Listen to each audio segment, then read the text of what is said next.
my small business owners. Today we're going to be talking about how to file for a cottage food license here in LA County. And so this workshop is specifically for the cottage food license. What exactly, is a cottage food operation, how it works, and then how we're going to actually file for the license and get registered so you can get your business up and running in the county of LA. So before we begin, my name is Josh from the University of Laverne Small Business Development Center. And here at the SBDC, we help small businesses start and grow with free one-on-one consulting and free training and resources just like this workshop. So if you have any questions about anything else in this workshop, I'll show you how to get your questions answered at the end so you can get going on your business. But the first thing we need to talk about is what exactly is a cottage food operation and how does it work in LA County? So what exactly is a cottage food operation or a CFO? Well, it's a specific type of home-based business that allows individuals to legally prepare and sell food from their home kitchen. And it focuses on specific types of food that is non-potentially hazardous. It doesn't grow bacteria and microorganisms, get people sick. And so it has a lower threshold of the types of food that you're going to prepare. And we'll get into that a little bit later about what exactly that is. Then we're going to be talking about the different types of CFOs. There are a few types of that kind of business. So we'll talk about those, what the thresholds are, and what the distinctions are. And also, really, what the difference is between a CFO and what's called a MECO. So a MECO is a micro enterprise home kitchen, which is different than the CFO that we're talking about. For those ones, you can prepare and sell hot food from your home kitchen, and there's a lot of inspections and stuff like that, just like a regular restaurant. We're not talking about that. We're talking specifically about a cottage food operation with specific foods that you can prepare under this license. So, what are the different kinds of CFOs? There's two classes. So for Class A, we have the cottage food Class A that is authorized to sell stuff directly to customers. So you think of, say, like bazaars or, swap meets and things like that, where you have stuff that's already prepared and packaged, and you basically just hand it over when they give you money and stuff like that. So also with like farmers markets and things like that, already prepared stuff. There is an annual limit of $75,000 when it comes to the sales volume. So that is something to think about as well. And most of this time, this is going to be in-person selling. You can do online sales, but the delivery has to be in person. So there is a slight distinction when it comes to the CFO. For this one, for Class A, you are basically just doing the registration, and then there is a self-certification, which we'll kind of talk about, and a compliance checklist. On the Class B side, it's going to be a little bit more. So it does offer a broader scope. You're able to do in-person and then sell to other establishments, kind of like wholesale. Then you're also able to do higher thresholds. So we're talking about $150,000. And this means you can sell to, like I said, retail establishments, restaurants, grocery stores, food markets, and things like that, smaller markets. And then even mobile food facilities like food trucks, you can have those so they can resell directly to the customers. So the key difference between both of them is not only expanded reach, because Class B you can do both, but also with Class B, there's going to be an inspection of the facility or the home kitchen that is not required with Class A. So that is something you have to think about when you want to start this, which one you're going to have to actually do, and which one are you going to be able to do as far as the classes. Are you going to sell directly from your home kitchen, or you're going to be selling directly to retail, and what that inspection and threshold is actually going to look like. All right, so product eligibility. Like I said, we are going to be focusing on strictly non-potentially hazardous foods. Um, Again, stuff that doesn't get people sick, that has like a longer shelf life, and nothing that's hazardous to people's health. There is an approved cottage foods list, which we'll kind of talk about in a few moments. But really, you have to make sure that you have this list up. You're looking at this list constantly. Things are up to date. If you do want to sell other types of food and they do expand this list that you can get into other things, then that is possible. If they strike things off the list, then you have to be aware of those things so you don't get in trouble if that list does change. But let's go into the actual examples, and I have them pulled up right here on our list. So there are a few different categories for approved cottage foods. Really, we're looking at more like baked goods, which most people will actually work with, especially without cream, custard, or meat fillings. Creams usually, they curdle and they go bad, just like milk does. Custard, same thing, but it has eggs. And then meat fillings. So none of those things are approved, but you can do, bagels, biscuits, breads, and things like that that don't spoil as quickly. You can do meat-filled things, but only for fruit, like donuts, empanadas, pies, and other things, especially like tamales. You can do that as well, but it has to be fruit only. You can do confections and candies. Again, stuff that has a longer shelf life, not really perishable. Extracts are another thing that you can do. Extracts, they need to be proofed with 40%, or the minimum is 35% alcohol, but most alcohols are 40%. Think of like making vanilla extract with vodka.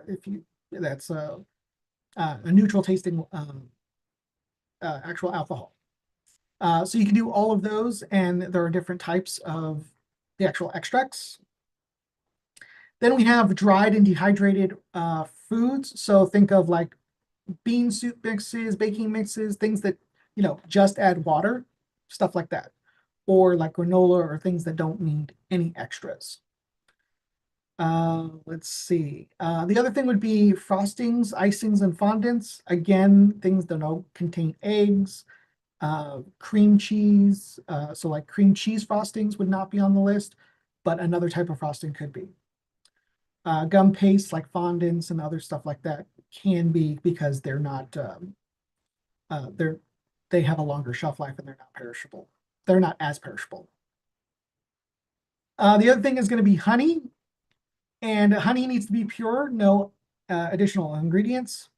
And then if you're going to do like fruit butters and jams, they need to follow another part of this part 150 of the Code of Federal Regulations. You will get this information with the slides. So if you want to look into more of that, if you're actually looking to get into that, that information is available. And all this information is really available on the California Department of Public Health. It's just, we've curated it for you for this specific workshop to help you understand this in a more logical way. And then the last thing is going to be like nuts and nut mixes. They need to be roasted and pasteurized. Powdered drink mixes, they can't be labeled with protein, but more like the just add water. And vinegars and mustards, because the pH doesn't allow for bacteria. And again, longer shelf life. So let's go back to our workshop. So before you start actually looking to register and get started with a cottage food operation, you need to understand a few things. One thing you need to figure out is your sales model. Now, this goes back to Class A or Class B. With Class A, you need to be able to understand that you're going to be selling directly to the customer. If you want to sell directly to restaurants and other things, then you're going to have to do Class B, but that's going to be more work and more of an inspection. And you have to understand how that's going to work. The next thing is going to be verifying your product compatibility. Again, that approved cottage food list, you need to understand, well, are these things approved? Can I actually make them? And how I'm going to be able to make them and double check if things get removed from the list or get added to the list. You need to keep up to date with that. And then the final thing is the cottage food license is basically the first step, or one step in the process of getting your business off the ground. So you will need to have other licenses and permits, and we'll get into the whole process and how that actually works a little bit later. But the cottage food license is one cog in the machine of getting your business going. And we'll talk about that in the next few slides. So let's talk about the application and approval process. So once you've considered all the initial points that we talked about in the last slide, you'll need to move into the application. And you need to understand the process because it's going to be slightly different between Class A and Class B. So let's talk about both of them real quick.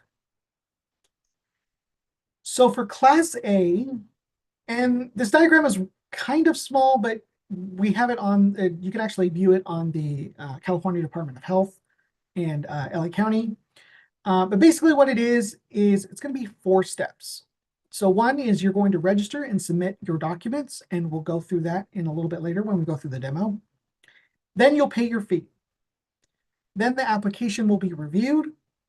And then finally, the application will be either approved or denied, and then you'll be sent the actual registration documents so you can have that for selling.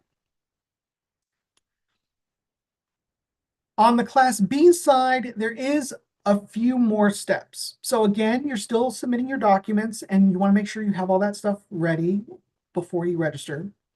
The next thing is going to be the actual application review, and then you'll pay your fee. And then you'll also submit the PHP. It's going to be some other documents. We'll get into that, but you'll have to submit all of those things before you actually pay your fee and do the inspection. And that's really the crux of this Class B, is that there's going to be an inspection of the actual kitchen. And really that's what is going to be the difference between a Class A, where you're just self-certifying, and then Class B, there's going to be an actual inspection to make sure that everything is on the up and up when it comes to what you're preparing and how you're preparing it. And then the permit will actually be conferred to you once everything is approved, if it's approved. So once you get started with the cottage food application, you need to understand a few things. You have to have all of your documents ready before you actually apply. And we'll go through that, and I'll show you what things where you'll actually be putting this stuff. But when we go through the demo, we're not submitting this, so I won't have to have any documents, but you'll just need to know, that's why we put in the slide, is that you'll need to have all of these documents ready for you to actually submit. Otherwise, you're not going to get approved and you're not going to get your license. So the first thing we're going to be doing is the cottage food operation application. That's going to be online, really, really easy. We'll walk through that so you can be able to do that.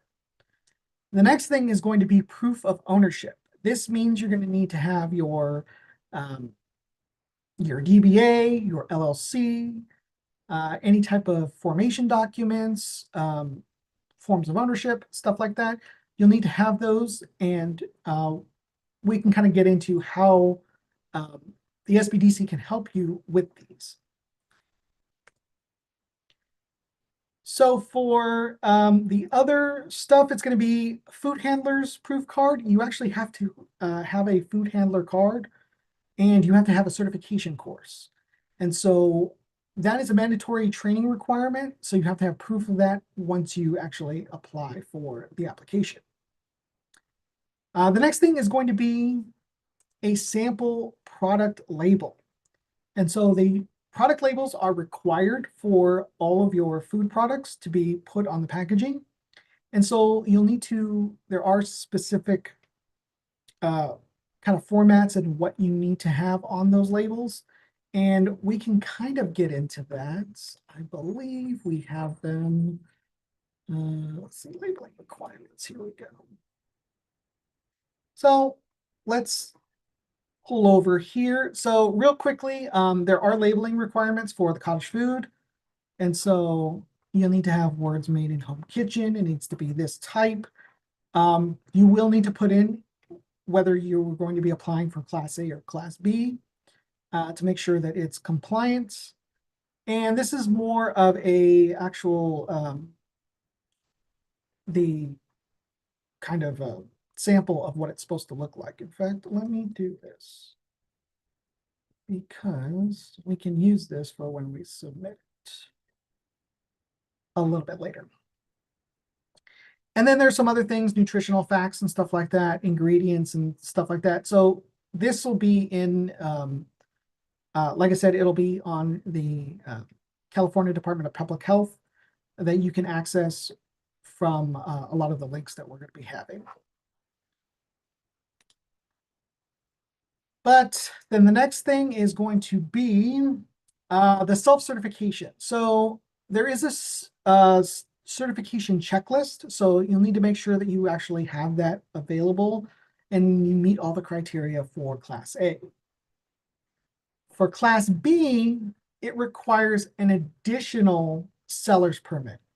Now, Class A does require a seller's permit, especially if you're going to be selling to people, but Class B requires it as a document to submit. Like I said, there are other licenses and permits that you would actually need. This is just one of them. So all of those licenses, proof of ownership, setup, seller's permit, all of those things, I'll be able to show you how we can help you with that. But just know that those are going to be different things that you're going to need in addition to this actual license. Alrighty, so all of that out of the way, it's kind of quick. Don't worry about it. You'll have the slides and you'll have everything you need. But let's go to the actual application. So on the Los Angeles County Public Health website, they have, let's see if we can go back. So under their home-based food operations, they have Class A, Class B, and the MECO. We are not working on the MECO. We can do something else later as a workshop. But for now, we're going to be doing Class A or Class B.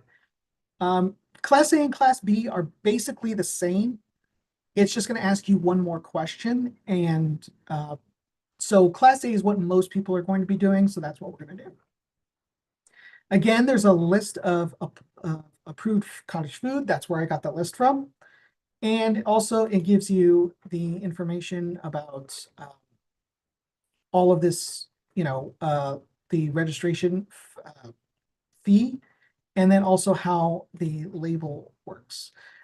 There is a label fee of $99 to at least $99, and it says per hour, to take a look at your labeling. So just know that that may be tacked on to your fees for applying for this license, and it's just so you know type of thing. But all of the other actual reference materials and all of that, that's going to be all right here. So cottage food operator training, that right here is the food handlers, food safety program. So all of this information, it's right here on the website. It's not too hard to find. Everything is right here. But let's get to the actual application. So the first thing you're going to be doing is taking a look at your what type of registration you're doing. We're going to be doing new. Most people will be doing new unless you already have this, and then you're going to be doing a renewal. And then the other thing is, have you obtained a business license to operate as a CFO? Again, you have to have a business license, you have to have seller's permit and all those other things before you actually are able to apply. And this is another one of those licenses and permits that you're going to need to have. So we'll just say yes, so we can apply. And so what's the business name? We can just say Cottage Foods. owner's name, hours of operation, say Monday through Friday. 8 a.m. to 5 p.m. Make this really, really easy. So areas designated for the CFO, obviously we're going to be doing the kitchen. And then again, like I said, you want to have all of these documents ready. You will have to submit them one by one. Since we're not doing this as an actual submission, I'm not going to put those in there. But just so you know, these are all of these like EIN, statement of information, DBA, LLC, all of these things you're going to need to have beforehand. So we'll do our office. We'll go 2180. We'll do Third Street. Do Laverne. 91750. We're going to do 81567. And I'll just do. Okay. So we put in the required information for all of this. We can do a website, you can do a mailing address if that's different. A lot of this stuff would be when you set up a business. So like if you have a physical address different from a mailing address, you can do that. We don't have to, so we'll just do the next page. Let's do that here and do LA, Los Angeles, Canada. Okay. So the next thing is going to be what your water source is. Now, if you have a well water source, they may have to have it tested. If you're doing municipal water sources, they don't really, they trust you. They trust the city that that water is going to be clean. So we'll do municipal. And then if we do have a well water, we'll need to put in the well water test to make sure that it is not contaminated. And then disposal of wastewater, this will be for a public sewer system. And then if you were in a more like a rural place, private septic system, you would have to be able to dispose of it properly. Alrighty. So here is where we figure out what are we actually selling. Now, I am not a good baker. I don't really claim to be a good baker. But I actually know how to make extracts. So I'll do that. But basically you can pick anything you want here, or you can make so that you have an idea of what you're going to be able to sell, and make sure that it's on the list and it's approved on the other list that we showed you earlier. And then list the food products by their common name. So we'll do vanilla extract. We'll do vanilla extract, and so we'll do cinnamon extract because I have always wanted to make that. So we'll do that. Mustard and vinegars, yeah, extracts. Here we go. Okay. And then this last part is if there are prohibited items or other items that you need to worry about. Again, they're in the, the Code of Federal Regulations, Part 150. So you need to make sure that they fall under that if they're in that category. But then here you need to put in your initials saying that you understand what you're putting in and it is correct. Alrighty, so click here on a sample of label. Let me sample label, so we'll do that. Let me see if I can attach one. Desktop, and we have it here, so we'll upload. And like I said, I'm doing a sample label. You would put in your own label with all the information. We're just doing this as a test to make sure everything is there. So then we'll go next page. And so again, for cottage food, for the Class A, this is the self-certification part of it. All you need to do is read the requirements and understand that this is all the things that you're going to be doing for the actual certification. And if you're going to certify that all of that stuff is going to be checked off, then you're good. Alrighty. The last thing is going to be food processor course. And then right here, you can actually go to the processor course and you can get your food handler's card. They actually give you the information on how to do that because it is required. Oh, that link is not working. Well, that's fun for the for LA County. But that information is on their website. The link is broken. But that information is on their website, so you can go there and actually sign up to get the certification for their actual food handler's card, because that's something that you'll actually need to submit, and that's going to be right here. And then any other documents that you need to submit, you can do that right here. Then you'll self-certify, and then once you put in your name and then you push submit, that starts the review process. Again, for Class A, it's just going to be, did you put in all your documents and are you good? For Class B, if you were to do that, then that would basically initialize all the other stuff. The inspection, and then you pay your fee and all of those different things to get that up and running. But that's pretty much it. This is the application or the registration part of it. And it's really easy to kind of get this going. Most applications like this are really, really easy. It's just having all of those documents and having all of that stuff ready beforehand. So let's go back to our slides because there's a few more things that you need to understand once you get this license. Alrighty. Again, I did talk about the fee for the Class A before. And so for Class A registration, it was $118. And this fee was implemented as of August 8th, 2013.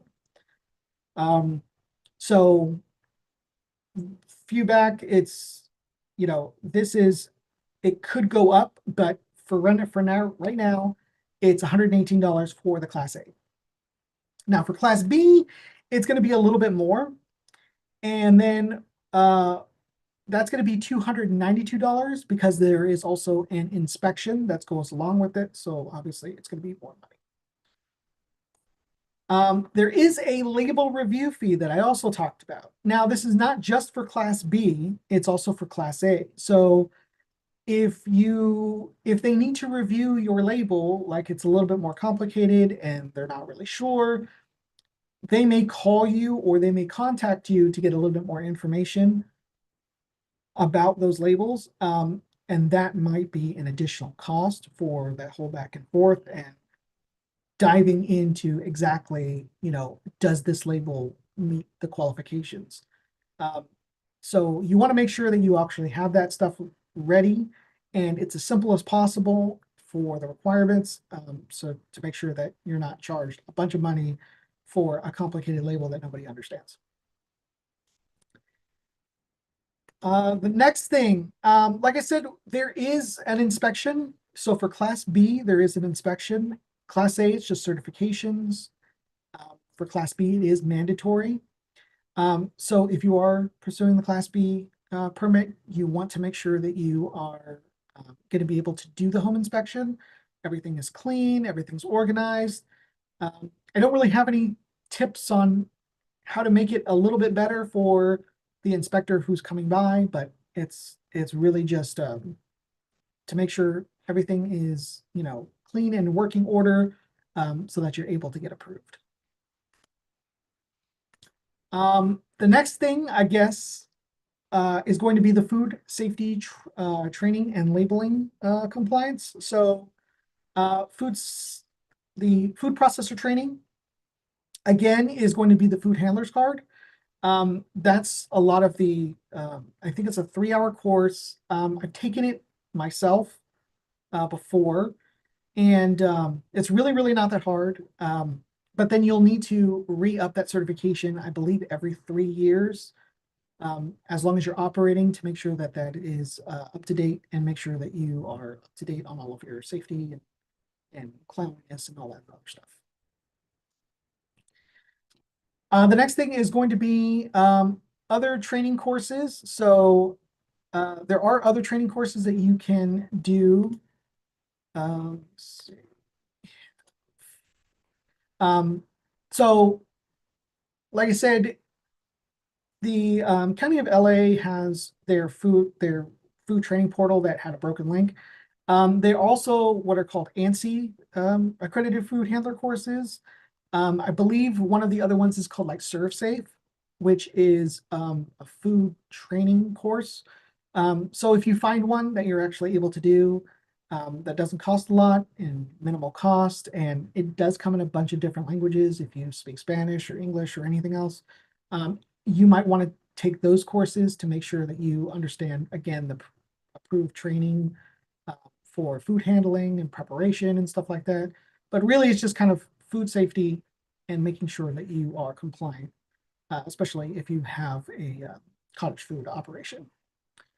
And then the last thing is going to be the essential labeling requirements. Again, we went over the labeling page. You want to make sure you understand how the labels are going to be designed. They have to have their uh, follow federal regulations, the name, the permit type, the permit number. It needs to be made in a home kitchen, net weights, if there are any allergies and nutritional facts. All of those things, I showed them on that PDF, but you have to make sure that all of those things are ready for your for the labels so you can upload them to the cottage food application. The next thing is going to be guidelines. So again, adhere to the foods. You want to make sure you have some operational rules. Again, you have to be within your home kitchen, and only one additional room for business purposes, according to the CFO. So if you're making the stuff in the kitchen and you're packaging it somewhere else, you can do that, but there are limitations. There are also limitations on full-time employees that are outside of the family. Um, if you hire non-family employees, you need to make sure that you follow federal regulations like having an EIN, paying taxes, hiring people. You are limited on that, but you have to understand you still are going to be bound by those kind of rules. Um, and then again, for food handler safety, you have to have regular renewals and maintain compliance.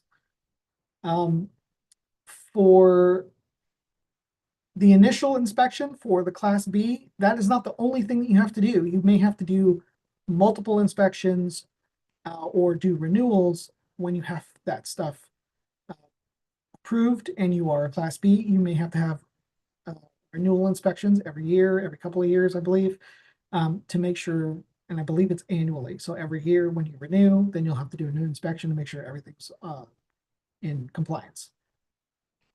And then the last thing is going to be, while not required, it is a good idea to have some kind of business insurance in case something breaks, or um, don't just think your homeowner's policy, just because it is a home-based business, is actually going um, to cover you. You want to have some kind of business policy to cover the business part of your home-based business or your CFO.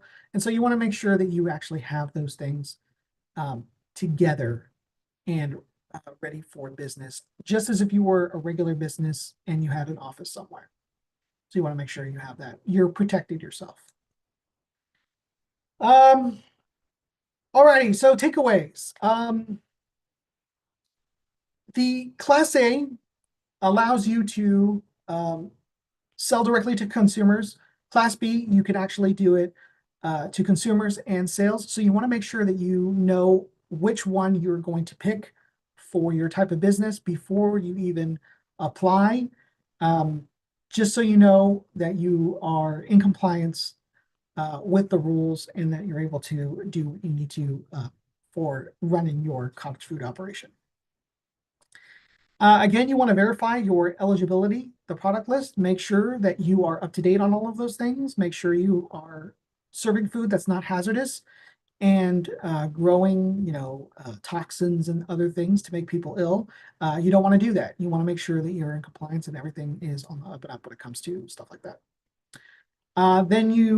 We covered the application process. Again, the CFO application is pretty easy, but again, you want to make sure you have your documents ready and you want to have your training, especially the food handler's card and certification ready for those type of things to get ready for the application, because you'll need to submit all of those things, submit all those documents and the other licenses and permits that you're going to need to actually complete the application and get approved. And then finally, so the County of LA and the Department of Public Health that actually has the home-based food operations, they do have a resource hub. And I believe I have it here. Let's see if we can go back. Here we go. Where is that resource hub? There is a resource hub on their website where they basically have all of the information we actually just talked about, how to get the food handler's card, what are the different types of classes and stuff like that. All of that stuff is available on their website here. And so you can take a look at everything you would need, like the difference between the MECO and CFO and all of this information. You can actually see where all of this stuff is and how to access it. So like I said, they do have resources for you. And this is basically what we used to put this whole workshop together. Like I said, it's not very hard.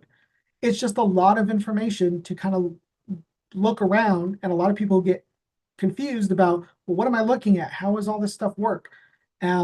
Really, a lot of this stuff is available. You just need to be able to look for it. And that's really why we put this together, is to make it easier for you to understand as a prospective small business owner or somebody who's looking to do the cottage food operation, to actually be able to understand what exactly is going on and how all this stuff works.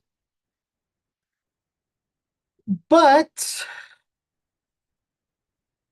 so we are at the end of the workshop, and you probably have some questions. And most of the time when people have questions, they want to talk with somebody. And so what we do at the SBDC is we actually have one-on-one consulting for people who are looking to start a business, to file a specific license, just like the cottage food license. And what you can do is you can get set up with us to have a free one-on-one consulting appointment with one of our consultants, either in person or virtually via Zoom. If you're watching this on Zoom right now as a webinar, you are already a client. So all you really need to do is give us a call right here. And at the end of this webinar, you can give us a call at 909-448-1567, and we can schedule you an appointment to meet with somebody either in person or virtually via Zoom to get you set up with not only the business, but the cottage food license and any other licenses and permits you're going to need in the application we kind of just went over, so you can understand exactly how to start up the business and how to run the business. If you're watching this on social media like YouTube, Facebook, LinkedIn, whatever, you may not be a client with us already. So what you might want to do is you can go to lavernesbdc.org/new client, and you can get set up as a new client, just like the people who registered, and we can give you a call to schedule an appointment, again, either in person or virtually via Zoom, to work with somebody one-on-one to help get set up either with the cottage food business, cottage food license, or if you were interested in this and you were looking to start another business, we can do that as well.